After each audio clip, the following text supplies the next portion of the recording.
家好，我是张大哥。现在我们要进行的是这部从新北市来的 W126的铁灰色300 SEL 的分油盘回装引擎测试。首先我们看到这个分油盘非常干净，非常漂亮。因为这个分油盘在大哥机台上面，它出现的问题呢，第一个，汽油从这边进，从这边出，它这个进油里面这个滤芯完全堵死了。这个分油盘，它就是这里进油滤芯堵住了。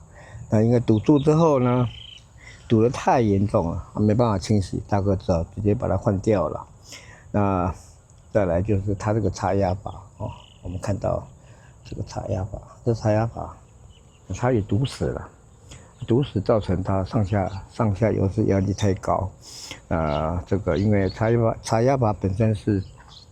在决定供油量的一个零件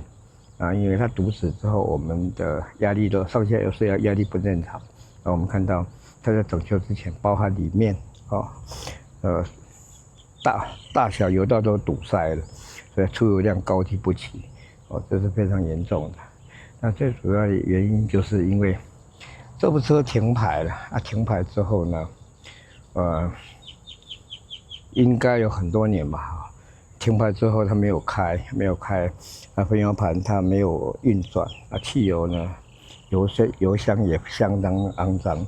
大哥花了很多的时间把它的滤芯拆下来，滤芯也相当脏。因为油箱就是停牌的车子，如果要停，最好能够发动，也就是说1个礼拜发动一次。如果不能发动的话，那这部车子它的供油系统可能油箱就要报废了。因为 W126的油箱现在根本买不到，除非就像大哥有办法请人家把分油盘把油箱把它做清洗做防锈，回到大哥这里来做测试 ，OK， 它的出油量没有问题，这才能够让我们这部车子能够恢复健康，否则它供油量不足，我分油盘弄好也没有用。这个分油盘大哥已经把它整修好了，整修好之后，我们看到这个数据很漂亮，再加上它的钢压，钢压也是1级棒，里程数是13万多，13万多的话，应该里程数应该很正确，为什么呢？因为这部车子其实它并没有说恶超或者车子不正常的时候还在开，然后被拆修，没有这样的问题。那钢压很漂亮，所以等一下大哥发动以后，我们可以听到它引擎运转声音很细，代表这个引擎很健康，钢压又好，几乎是新车的标准，所以它提速非常好。那机油的问题，其实也并不严重等一下大哥发动以后，我们就会看到它的怠速的状况非常好。再来它的6支喷油嘴，6支里面有2支没办法清洗，必须要换掉换洗。有4支用清洗的 ，OK。那火星塞的话，因为它车子供油系统不正常，火星塞就是黑的它火星塞编号是没有用错是 H7DC， 但是它火星塞因为燃烧不完全，整个都是黑的大哥已经把它换掉了。再来就是它的热水阀大哥检查它热水阀在这个地方，热水阀在这个地方这个热水阀它还算正常的，而且我们看到它的这个出水跟进水热水的系统，它并没有被破坏掉。热水阀正常，只是说它的冷气压缩机坏了，已经没有压缩力了而且它是 R12 的冷媒，我们看到这是 R12 要灌1.3公斤的R12冷媒必须要把管路全部清洗然后换成R134的，然后再换掉压缩机。这笔费用可能要花掉2万块钱、3万块有找了。我们从这个冷媒的入口就看到了，这是 R12的因为这部车子体质非常好，我们看到它内装和外观都非常好，所以说这个老车主他选这部车是没有错的，有前途的车子，只是说我们必须要把它所有的老人家嘛，人90岁报废，车子30岁报废，他这部车子都已经35、6岁了，以人的年纪都已经100多岁了，所以说我们希望他的下半生是活得健健康康。然后呢，我们的车子是我们的好朋友，他身体健康，陪着我们出门，带着我们到处跑我们心情愉快，他身体健康，引擎运转也舒服再来就是说他的我们刚刚讲到他的那个油箱的问题好不容易大哥用外挂油箱外挂滤芯，然后把油箱里面的油让它运转，然后换了很多次，里面终于把它弄干净了，出量是已经 OK 了这个至少把这部车救回来了。我相信我们台湾还有很多 W16300的老车照顾得很好在停牌当中，我相信他们的油箱都会面临到可能没办法处理的问题这是一个潜在的一个大问题除了你要换一个好的油箱也困难了，5年前还可以，现在已经几乎不可能了除非你能够找到正确的人，把油箱拆下来清洗做防锈，然后呢再回装来使用，否则这么好的车子把它报废也是蛮可惜的。我们刚刚讲到冷气的问题，那现在其实这部车子还有个问题，目前我们运转是很顺畅，我大哥试车的结果，避震器非常好，变速箱非常好。引擎角还好它的引擎角看起来是已经沉下去了。引擎角是还好换不换都可以，因为引擎角它应该有7、8年的寿命。这颗引擎角我不敢肯定是原厂付过来的，有可能如果原厂付过来已经被压了30几年，那不贬也很奇怪了。但是大哥试车结果引擎角还是可以的，但是如果要换掉当然是最好。引擎角要换到好的引擎角，不要换到大陆做的，很容易踩雷了。我很多朋友的保养厂都踩雷了。大哥特别保留了那个菲比的引擎角至少还堪用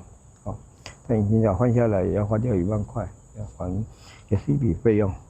那这部车停牌的车子就会碰到4个轮胎的分帮都卡死了，这部车就是这样子。会卡死的话，理论上应该要2、3年没有开就应该要卡死了。他说，所以这4个分帮大哥都要拆下来请人家整修，否则这部车到时候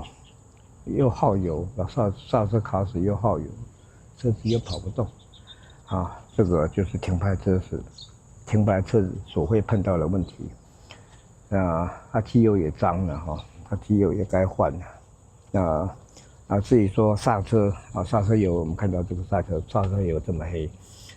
因为分帮4个要拆下来整修，所以刹车油会整个全车回路的刹车油会全部换掉这是刹车的部分。好，我们现在到车子里面来，大哥把这个开关全部都把它打开。哦，对，我刚刚还没讲完的，就是说，除了油箱以外，它的汽油泵浦卡死了，很可惜，看起来还很新，但就是卡死掉了。为什么会这样？因为你今天汽油没有运转超过半年，那汽油就卡死了，所以汽油泵浦、汽油滤芯还有吸压器，它也漏油，大哥都全部换掉了。这也是一笔费用。OK， 好，我们到车子里面来，我们来看看。我们来看这个六角头，对，它六角都是 OK 的这个地方，这凸源还在，这个位置。这个位置它凸源就不见了。这大哥4个六角门锁，这个还没换。还有一点，我们来看，它这个地方这个地方这个水斑这个一定要1个礼拜一定要用那个水蜡把它清除，把它擦干净你不要去想办法把它擦亮，用水蜡。OK， 大哥都已经准备好了，他的油箱浮筒油箱浮筒它油箱浮筒已经卡死了，而且很难换。油箱浮筒这个停牌车一定会碰到的问题但是所以会造成很多的困扰。那油箱浮筒的位置在那个椅子要拆掉，在后座椅子要拆掉，才有办法更换。W126很麻烦。W124的话，后行李箱更换很快。OK， 来，大哥，到车子里面来，我们看看它内装非常漂亮。因为它这个一点点小缺点，那可能到时候再粘合就好了。其实都很漂亮，因为它是人造皮的，根本不需要保养，也不会龟裂所以有这个好处。因为它的码表它码表目前看到是1385513万公里，里程数是正确的。从变速箱我们就可以感觉到它里程数正确的。那这个码表呢，车主也要求我把香菇全部除掉，然后全部改成 LED 了，照明。因为 W126的仪表的确是太暗了。大哥已经把他全车的包含迎宾灯，所有的灯光全部改成 LED 了。好，那现在大哥来做个发动。刚刚钥匙没拿，钥匙插在这里。大哥把钥匙打开。我们来做一个引擎发动。现在还是在冷车状态，就40度而已好，大哥来做一个冷车发动。因为它的浮筒卡住了，油量浮筒，所以说我们看，目前大哥加了800块的油，应该20几公升，应该往上跑，但是它不管有油没有油，在引擎发动的时候，它永远是在这个位置，所以这是油箱浮筒卡住了，必须要更换。好，大哥来做个发动。这一点就着了，转速目前看到是800多。看冷车提速也 OK。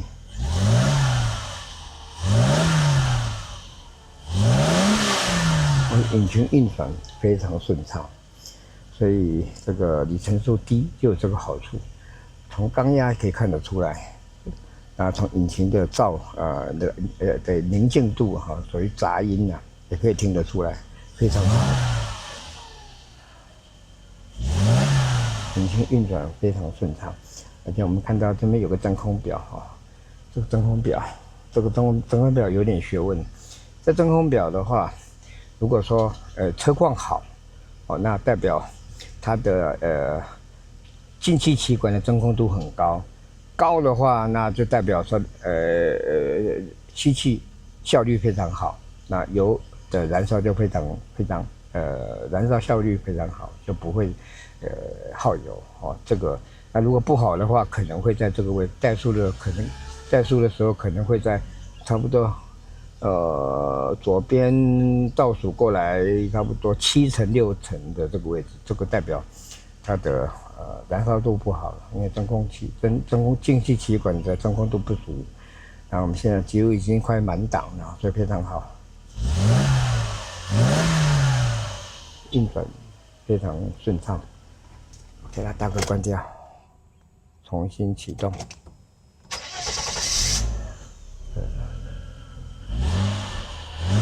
引擎角应该还 OK， 不换应该还可以再撑吧，至少它不会马手。排气管也没有破。这部车虽然停牌，但是能够找对人，能够把它弄得完成度应该会有到90分、100分的。这部车大哥也觉得它很有前途，所以修起来就很有信心，还非常愉快。我们到外面来。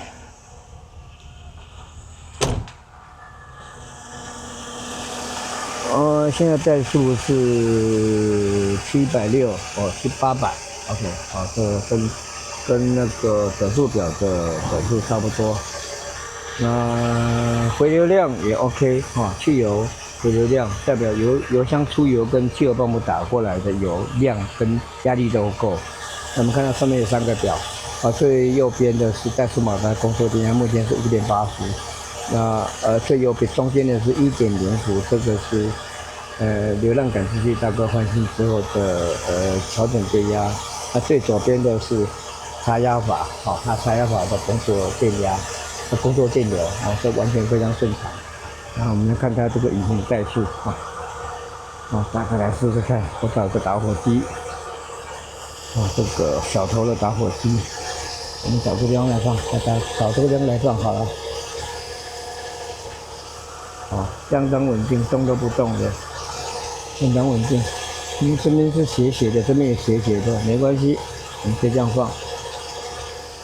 但是还是相当稳定的，是没有问题的。